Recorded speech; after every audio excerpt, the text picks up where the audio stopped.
Hey guys! Good evening! Welcome back sa aking YouTube channel. Ang mainit nating update po pala para sa gabing ito ay pumapatungkol ka-legit Tabrican sa isa na naman pong bilyonaryong sponsors na nasa panig po ulit ng TVJ. So, bongga ka-OG. Talagang panay po ang pasok ng mga advertisers sa TVJ and like dito sa kabila. Panay po lamang sa salita, panay lamang po sa yabang ka-OG. Pero wala naman pong ma-flex. Husto lamang po sa ang daming advertisers. Pero hindi po nila maisa-isa, di ba? Nasaan kaya yung pruweba nila na yan? Charis.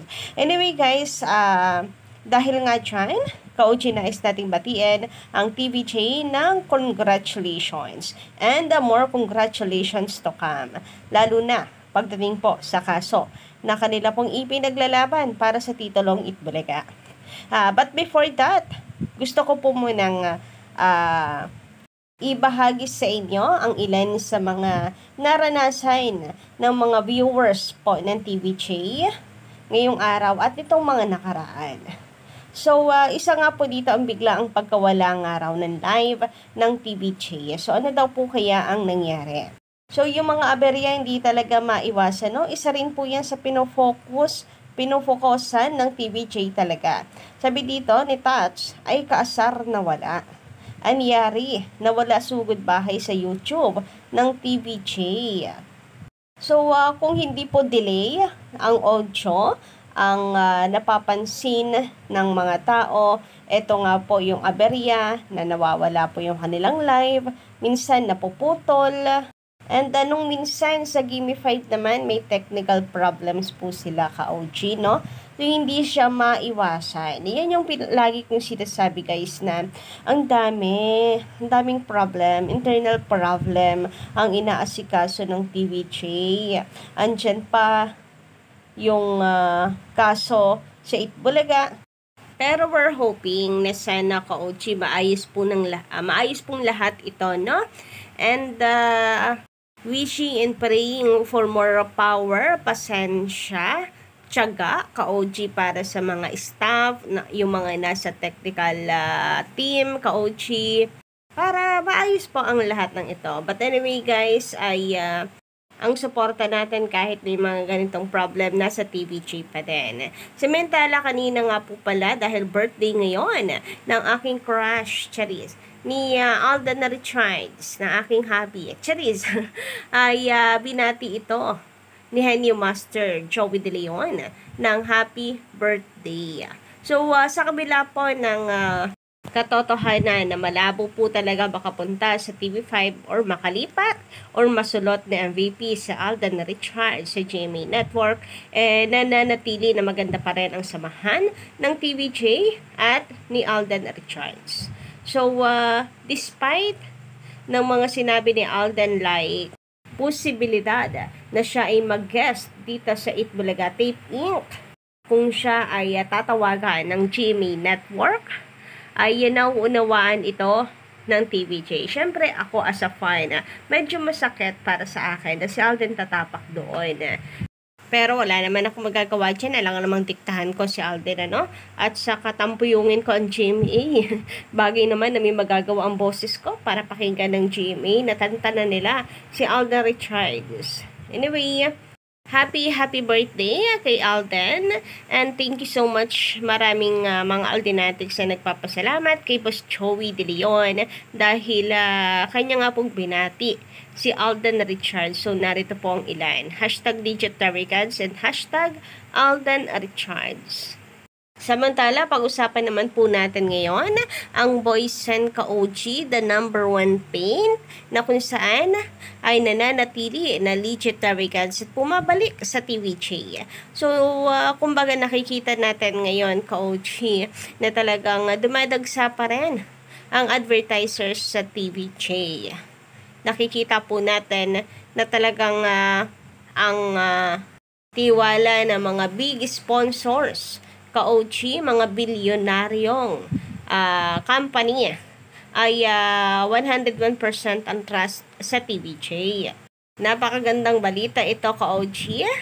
Ngayong 2024 na dinadagsa po ng malalaking company ang TVJ para mag-advertise mismo sa kanila. So hindi lang po ito lumalabas sa commercial. Isa po ito sa big advertiser ng TVJ. Unlike sa kabila, ang pinagmamalaki lang po nila ay mga commercial. Hindi po talagang main sponsors. Sabi dito ni Big TV Entertainment. Pa-follow na lang po niyan, guys. Mula noon hanggang ngayon, ang Boysen ay solid at legit na records at ngayon ay muling magbabalik dahil hindi na lamang si Bossing ang endorser or endorser nito, kundi ang buong TVJ. Ang bagong mga endorsers ng Boysen Paints Philippines. Abangan soon at TVJ sa Legit Itbulaga. #Boysen Paints, #Itbulaga, #TVJ, Boysen the #1 paint. So, isa rin po ito sa maganda sa mga TVJ fans. So, nahahambugan man ang panatiko ng tape ink sa mga TVJ fans dahil panay daw ng flex, ng mga advertisers, ng ratings, ng online views. Kauchi, nahahambugan sila. Parang niyayabangan sila masyado sa atin. Araw-araw, ito daw ang pinapamukha. So, ganun man, ang tingin nila, hambog man, sa tingin nila, at least meron po silang pruwebang na ipapakita. So, kita naman po natin, hindi lang sa salita, kundi talagang may pinapakitang pruweba, like sa mga advertisers. Sabihin man ng mga TVJ fans na maraming advertisers ng TVJ nakalatag kasi talaga sadya, na ilalatag sa kanila kung sino-sino yung mga advertisers na yon. Ang TV ratings at ang online views na ilalatag. Pero yung kabila, husto lamang sila sa andami na advertisers. Tumawag daw sa kanila, panay daw ang dami daw ng tawag sa tape ink na gustong mag-advertise sa kanila, ganyan-ganyan. Pero wala naman silang nailalatag na pruweba. Hindi nga nila maipakita anong mga product yon, Kauchi. So, bumabalik sa kanila. Lumalabas na sila. Itong hambog, Kauchi, dahil wala namang maipakita. Husto lang sa salita at yabang. Anyway, sabi dito ni Jessane Akamura, dahil kay Dr. Lero at Cassie, walang nanood ng pelikula ni Vilma. Nilangaw ang Tokyo. Walang kita, lugi pa. So, nung nanalo nga po itong si Vilma Santos ng Best Actress, marami ang mga nagsasabi na cooking show. Hindi daw kasi deserving, Ka-OG. But anyway, ano man po ang meron dyan, napakalinaw. Kumbaga ay yung mga top movies sa MMFF, napakalinaw na hindi po kasama itong anong pamagat nila yung sa Tokyo. Basta yun, Ka-OG, kay Vilma Santos na palabas. Ang top 5 ay panlima yung kina Alden Richards. So, Melyari, Gamborsa, Rewind,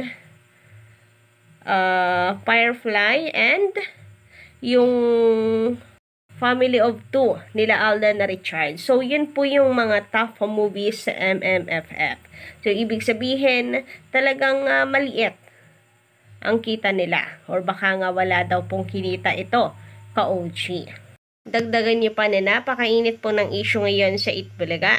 Then, si Dr. Lero nakisawsaw, Ka-OG, and then si Cassie naging parte ng tape, kaya maybe hindi rin naging mabenta. Malamang meron pong impact talaga yon. And take note, Ka-OG, hindi rin po ito na na promote sa EAT. Itong movie nila Beauty Gonzales na Kampon, nakasama rin po sa MMFF, ay parang mas maganda pang panoorin kaysa po dito. So guys, supportahan po natin yan. Sabi naman dito ni Kane Sheen Flyer, Miss Suzette Doctolero, I appreciate what you did for Voltes 5 Legacy. But TVJ is Itbulaga and Itbulaga is TVJ. Never mind the law. Tao ang nagsabi. Tao rin ang nagpasya. So, ayun na nga.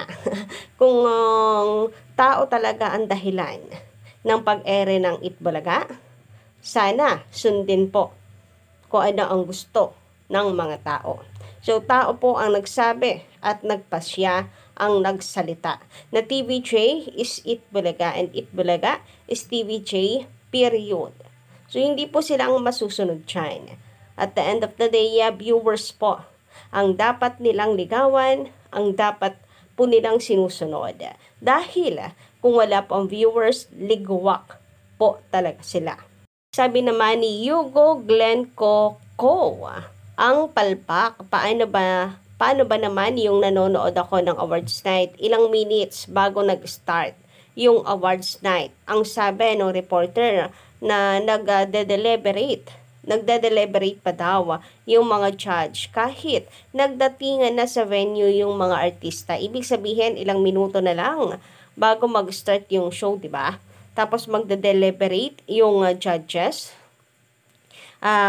Nagdagdag pa sila ng 4th Best Picture category. May botal. So, ayun nga, no? At isinama pa doon itong kina Vilma Santos. So, okay na yung Firefly. Yun na lang sana ang kanilang ipinanalo. Pero wala. Gusto pa rin masingit talaga ka-Ochi. Ewan? Ay, nako. Hindi talaga mapagkakatiwalaan na ang mga organizers ng MMFF. Buti na lang talaga at nahabol itong kay Miles Ocampo. Kahit hindi na siya isinama yung kanyang pangalan. So, ito lang po muna guys ang update natin for today. Don't forget to click the subscribe button and notification bell para po sa iba pang mga balita.